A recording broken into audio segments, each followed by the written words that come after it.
So if you have a CanAm X3, you know how intense the steering is. You're going down the trail, you let go of the wheel, that thing wants to veer left, wants to veer right. Any bump that grabs it, it just wants to pull it out of your hand. And as you're going down the trail, you've got white knuckles, hold on to the steering wheel, and it just gets ridiculous. So this kit solves that. What we're doing is we're actually making a virtual pivot point, and we're reducing the scrub radius on the CanAm and making the steering rack have the ability to have the mechanical advantage to do what it needs to do.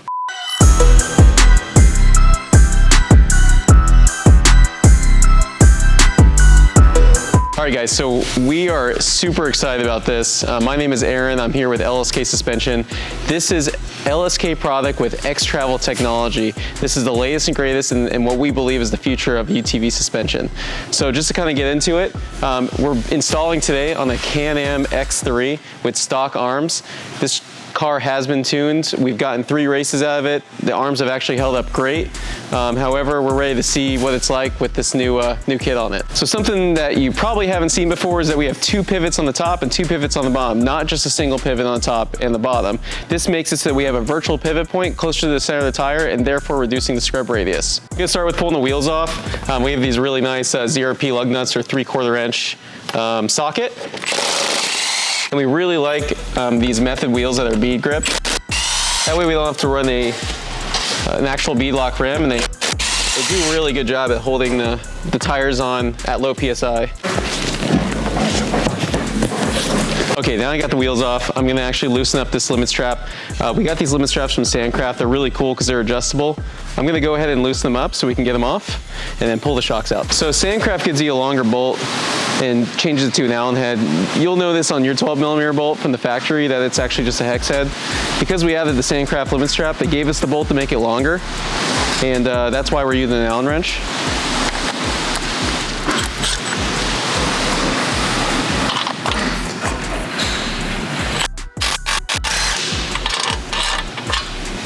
Okay, so we're gonna take the bolts out of the upper shock mount, and we're gonna slip the wrench in from the back.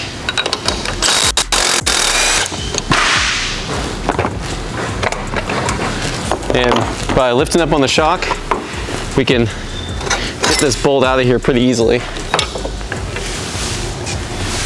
All right.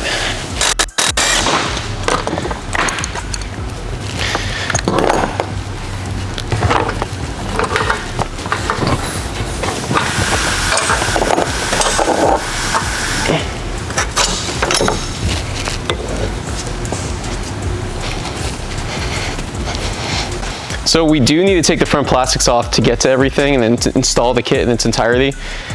However, once I got the shock out, now I have enough room to put an impact driver in here and be able to take all the screws out that pull the front off. You could take the plastics off at any point. You'll notice that once the plastics are off, it's a lot easier to take off the factory suspension. There's a lot of hidden bolts, and one in particular is right here in front of the radiator. You can't get to it from the outside because there's like a pocket. So you're having to reach in here and undo the plastic. So just gonna work slowly through and find all the bolts and get this front end off of it.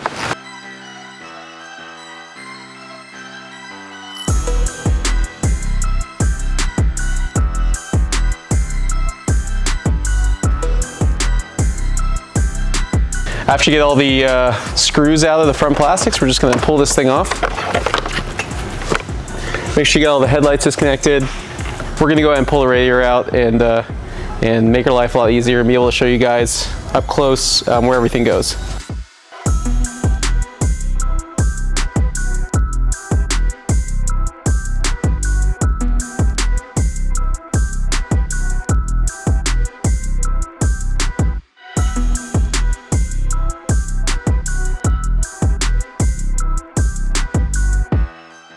There was a bolt here at the bottom, and then I unplugged the lower coolant line first and then drained it into a bucket. It's a little bit messy, but try to collect it all, and then I disconnect the upper hose to let the air in. There's a bunch of wires just held on clips. They all just come out slowly so you can reattach them later. And then there's one zip tie here too.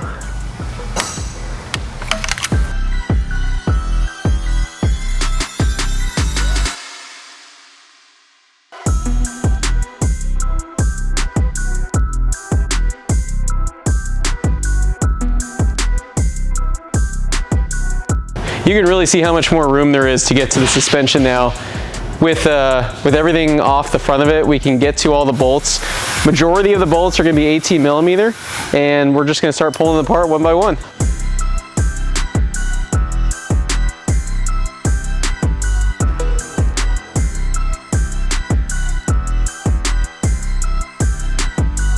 These are the front bolts to the upper control arm mount. It's hard to get back in here. I just took an open-end wrench and put it in behind. It's an 18 millimeter. And I just took an impact from the front and took the nut off. As you can see, from the front differential, due to all the electronics here, you can't pull the bolts out. Once we get this all loose, we can shimmy the arm forward just enough to push this bolt back and get the arm out. This rear bolt is not too bad to get out. Use 2 open-end 18 millimeter wrenches.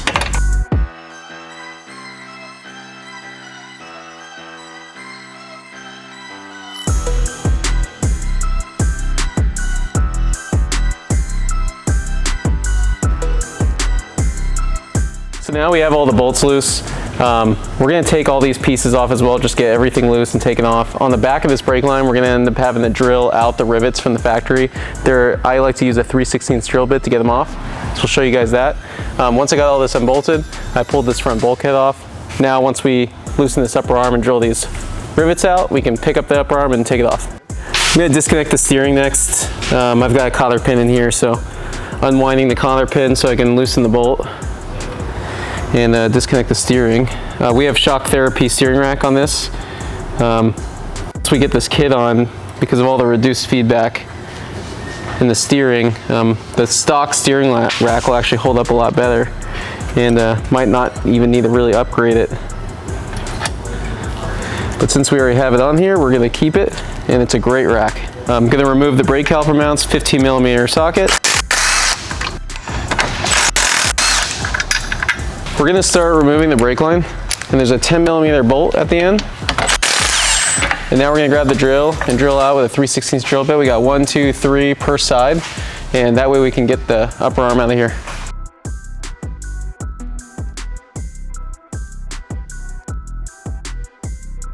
If they just start spinning in the hole, one good thing is drill it slow and try to get it at an angle so it grabs. And if you need to, take a punch and hit it through, and that'll solve it being stuck in there. Okay, so to separate the spindle from the ball joint, it's kind of hard to get in there. As you can see, there's no shock in here, so grab a buddy, lift this up, and then we'll take the collar pin and the nut off. So. Thanks, buddy. Once you get the collar pin out, 19 millimeter wrench, and we will back this all the way out. The ball joint has a taper on it. So we got the nut loose and the collar pin out, and we decided it'd be easier actually if we take the axle nut off now before we pull the upper arm off, completely off. So it'd probably be good to do that now or before we're taking the nut off. We're gonna use a small flathead screwdriver and work this cap off. There's 4 positions to do that. Just pop each one off individually, and we will expose the axle nut, and we're going to pull this collar pin out as well.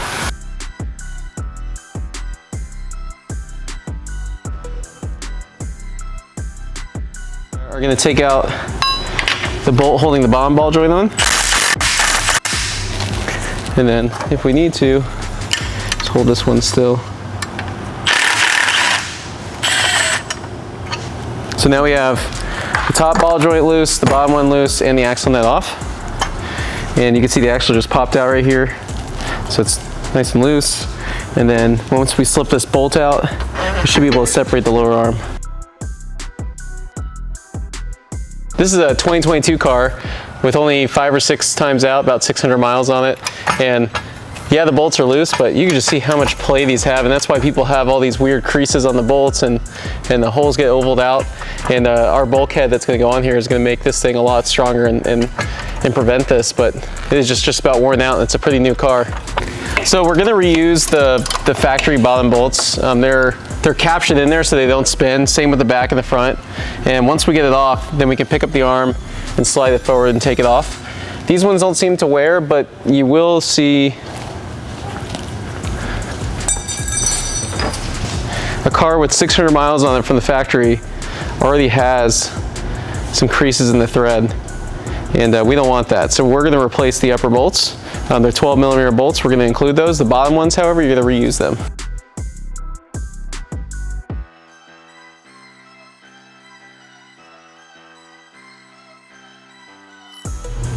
Okay, so we're going to put in this part of the bulkhead, and this strengthens the upper arm mounts. To get this in there, you need to take the 4 bolts out of the bottom of the diff, and it allows you to push this thing over. We just need to be able to rotate this thing just enough so we can get this up there and rotate it in. However, just know this, you have to go in from the driver's side. This is shortened right here so that you can wedge this guy in there and pop it over the top of the diff.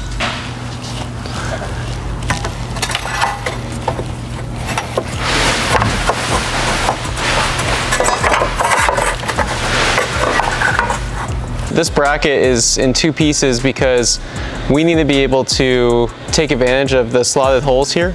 The distance of this faceplate to the back upper control arm is variable from chassis to chassis, and in other words, we had to build some tolerance in here. So we're going to slip this plate in, and there's 4 1/4-20 bolts. Put the bolt in from the top with the washer so it covers the slot. And then we put the nut on the bottom. And we're going to put all 4 screws in there and leave them loose, and we will tighten this up after we get the upper arm in. We've got the shock tower mount with the support tubes on the back of it. We're going to use our 210mm long bolts. We're going to make sure these tubes go around the wires and the brake line is behind it. Then just as a placeholder, we're gonna put these bolts through. We're gonna install our laser cut washer on our 7/16 bolt, and you'll notice the hole is quite a bit bigger on the bottom of this shock tower tube.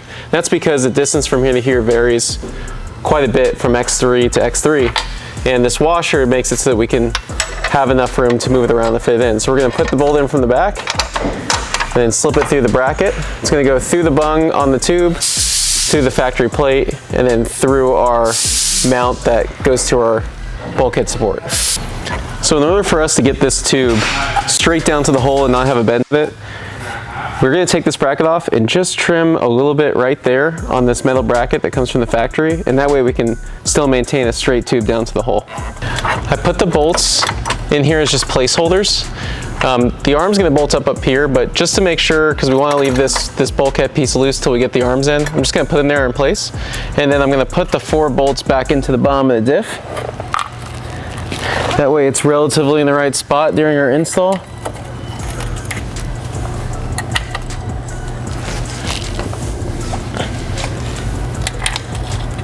So at this point, we have this center bulkhead brace, and we also have our shock tower in there, and everything is loose. We're just leaving it all loose with the bolts in the holes. Okay, so we're gonna install the front of this bulkhead, and in order to do that, we need to remove these 2 bolts. These bolts are what hold these still for us to put on. However, it doesn't keep them from rotating, but we need to remove them so we can slide the bulkhead on. So these are coming out, and we're not putting them back in. Then we take the bulkhead, and we're going to slide on the bottom bolts. If the bottom bolts are spread out from the factory, they might not be sticking out perfectly straight, you can just push them together or pull them apart to make sure that they're parallel so the slide's on nice and easy. So this hole right here is from the front of the bulkhead, and we're going to use this existing hole. However, there's kind of like a gusset plate from the factory there. We want to clean out that hole. We're going to use a 5/16 drill bit for the 5/16 bolt that we're going to put through this. So just so everyone knows, this is the brace that goes between the front of this bulkhead and also the front of the bulkhead on the car. And it's going to go in here like this, but because we don't have the shocks in yet and we're going to put that in last, we're going to wait to put this bar on until we get further down the line. But just want to make sure you knew this was coming. Pull the zip tie out. The spacers are very important. We'll have them installed. If not, just make sure to look at our diagram to make sure you put the spacers in the right spot, or you'll have some clearance issues. We're going to pull this bulkhead forward. These bolts do not come out from the factory, so we're going to slide this forward enough. Yeah, you can talk whenever you want about this. So after we made sure it fits on here, we have to slide this together all as one assembly. It can be a little bit difficult, but you can't slide those bolts out because the diff is there.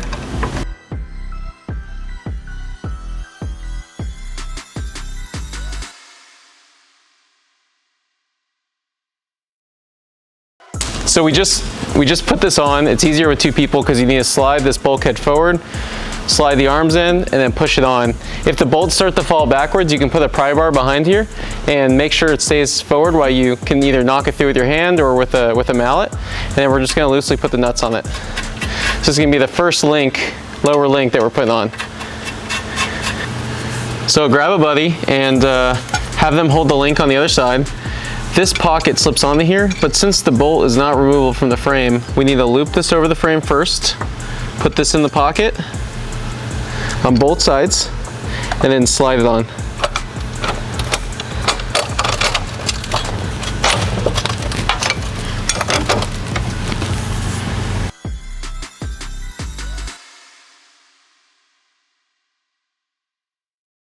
Okay, so we're finally putting the spindle on, and this thing is starting to look like a front end again.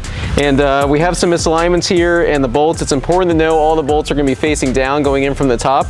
We're gonna put the lower links connected to the spindle on now, and then we can tilt this spindle down and put the axle in.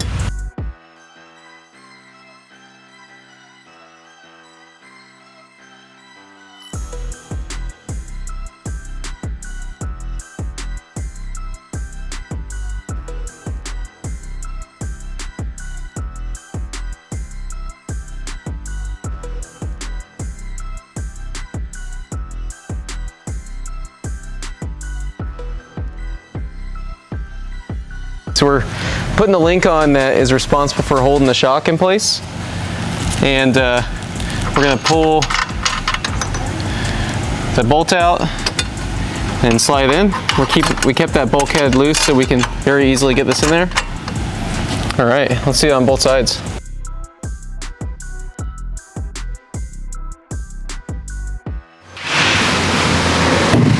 Okay, ready? Yeah. So we're gonna put the upper front link on. You'll notice if you look at it that they're pretty much exactly the same. It's important to, as this arm kicks this way, that the bigger spacer's on the inside as we put it in there. You just put it in, put the supplied 90mm bolt in here, and make sure you capture the bulkhead on the inside. So it's a lot of stuff lining up, but as long as everything's loose, it will go together. Once we get everything to this point, I'm just gonna tighten everything down as far as the bounce on the frame, get it all tight. Remember to tighten the 1/4 inch slotted bolts on the bulkhead in here. And then we'll put the axle in and go from there.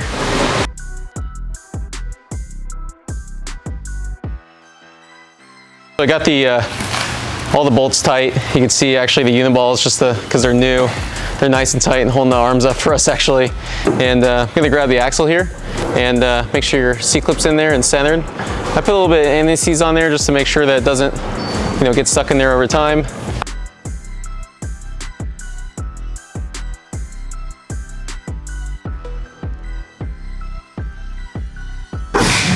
So before we attach the upper arm, this is a good opportunity to turn the spindle so we can get the axle in and just get it in the hole for now. And then we can attach the upper arms.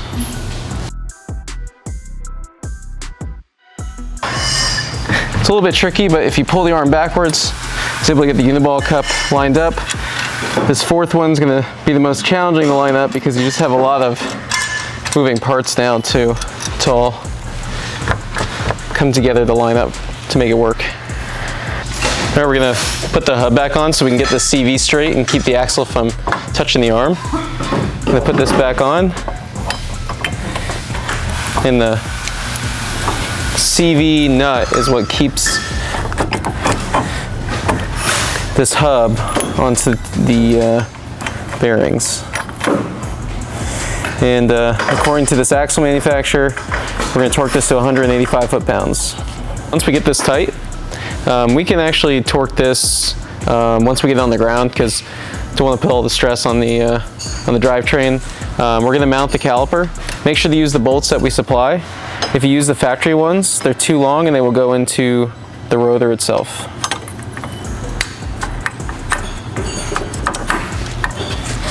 So from the factory, there's 4 Adel clamps on here.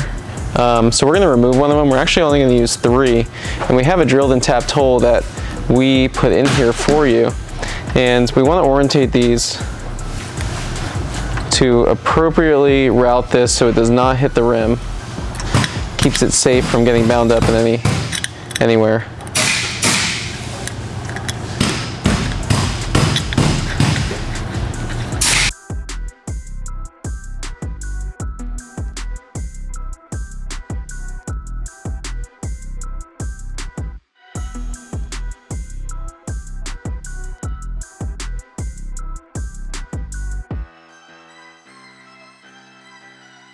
All right, so now that I've got the majority of this all installed, we're gonna go back through and tighten anything that we left loose.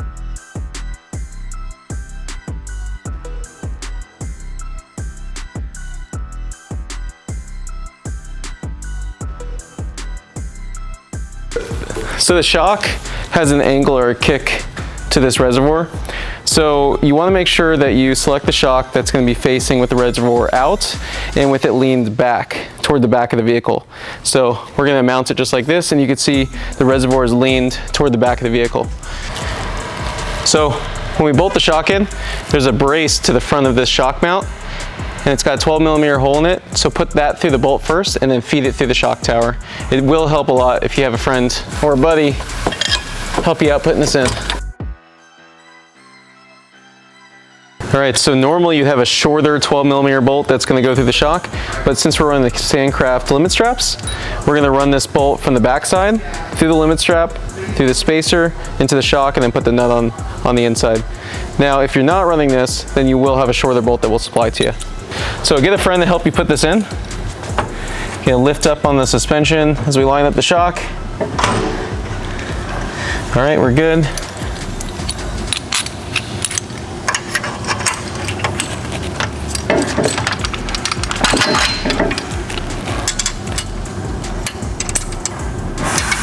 All right, now that we got everything tight, the next thing we're gonna do is attach the tie rod. We're running a shock therapy steering rack before we install this kit. However, since this is an aftermarket spindle and we changed the geometry of this kit, it's really important to know that the tie rod needs to be shortened. If you have an OEM rack, we actually supply with the kit an OEM tie rod that's shorter, that we cut down and tap so that you can run the factory setup. But if you have an aftermarket tie rod, you're gonna have to shorten your tie rod about 2 inches. So one of the things that you're going to notice is that the pocket is actually wider than the Heim misalignments, and the reason for that is because we're going to give you a couple shims so you can put the shims on the top or bottom to help eliminate bump steer. Now we designed this so that in the middle is the best case scenario for most X3s, but no 2 X3s are the same, and therefore if you want to completely eliminate bump steer, you need to take the spring off and cycle the kit to make sure that it's not there. Now the way you check for bump steer is if you have the luxury of alignment plates, you can bolt the alignment plates to the hub and then tie string to the back and side to side and be able to figure out if you're getting movement when you cycle the suspension up and down. Now if you don't, you can at least look from the front as you cycle the suspension. You can see if you have any toe change while the wheel is being held.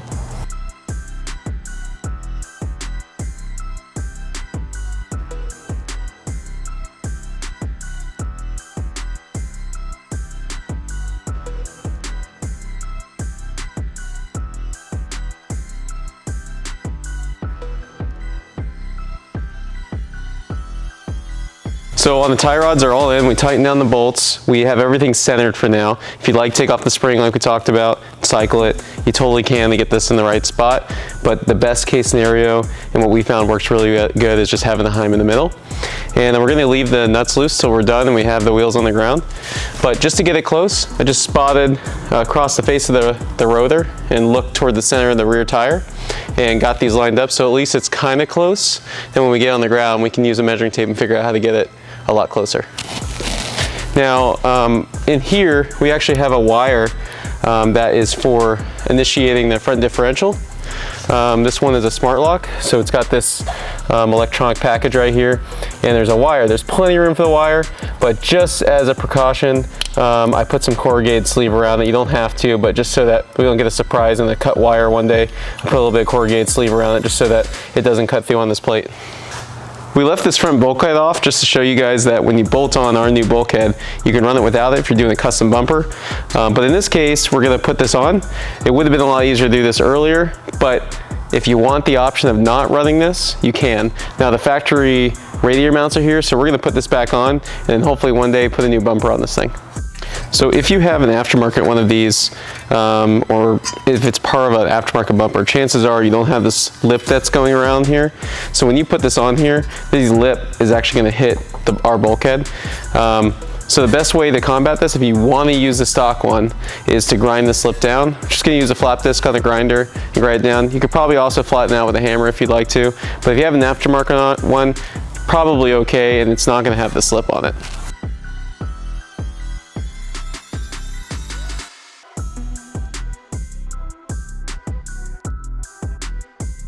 Went ahead and removed the bolts to the bulkhead, and now that we have this lip grinded down, put it on.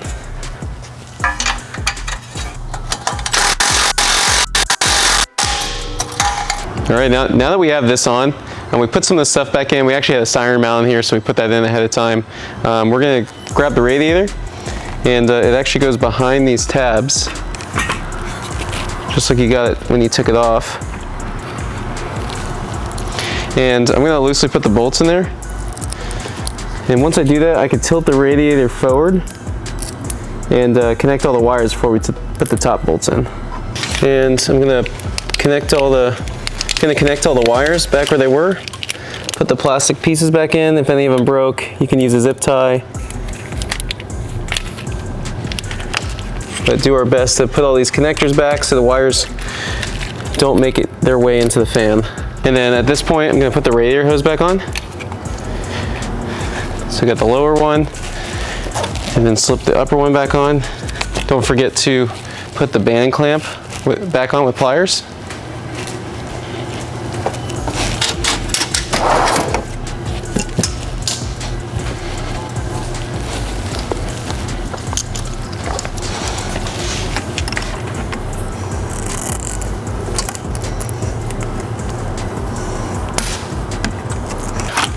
All right, now I'm gonna use the factory bolts. Put this back in. Make sure you got that little metal sleeve in it that came in there. And these are slotted just for if there's any tolerance with it lining up. I'm gonna take this original clamp off because we cannot reuse it. And then put a hose clamp on.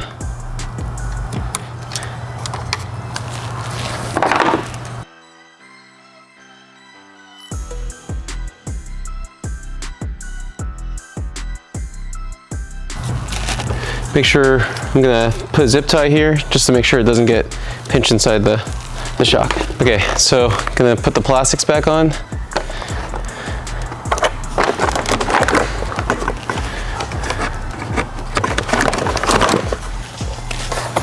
And get everything where it's supposed to go. Pop this around the shock tower.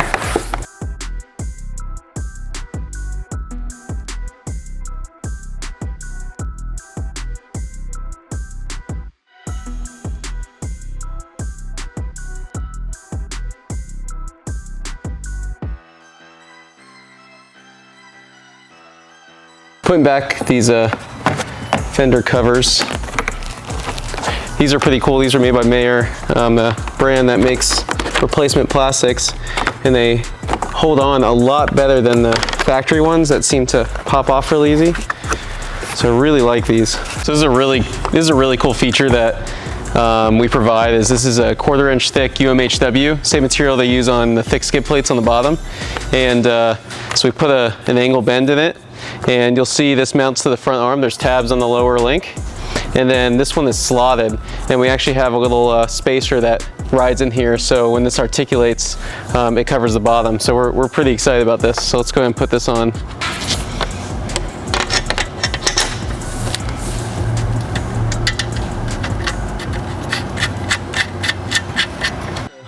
bolt with one washer and the spacer through the slot.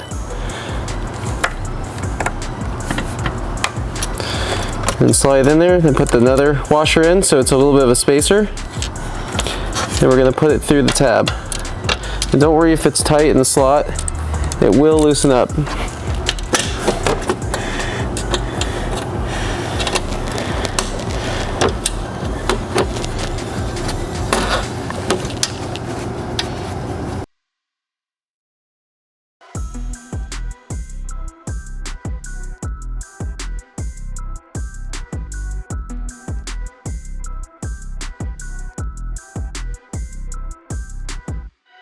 So we're gonna tighten the diff, the 4 bolts on the bottom before putting the skid plate back on. The manual calls for 45 foot-pounds. It's a little bit of anti-seize on the bolts. You can even put Loctite. I like to put anti-seize because it's going into aluminum. Keeps it from stripping out in the future.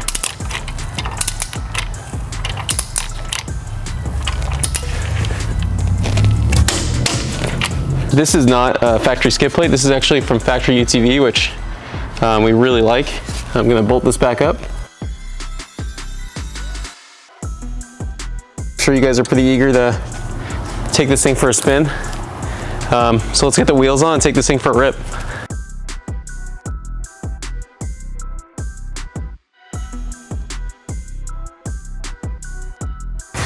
So last thing that we're gonna do is put it on the car, torque the lug nuts, and then we're going to torque. This axle manufacturer specifies 185 foot-pounds, and then we're going to put a cotter pin through it.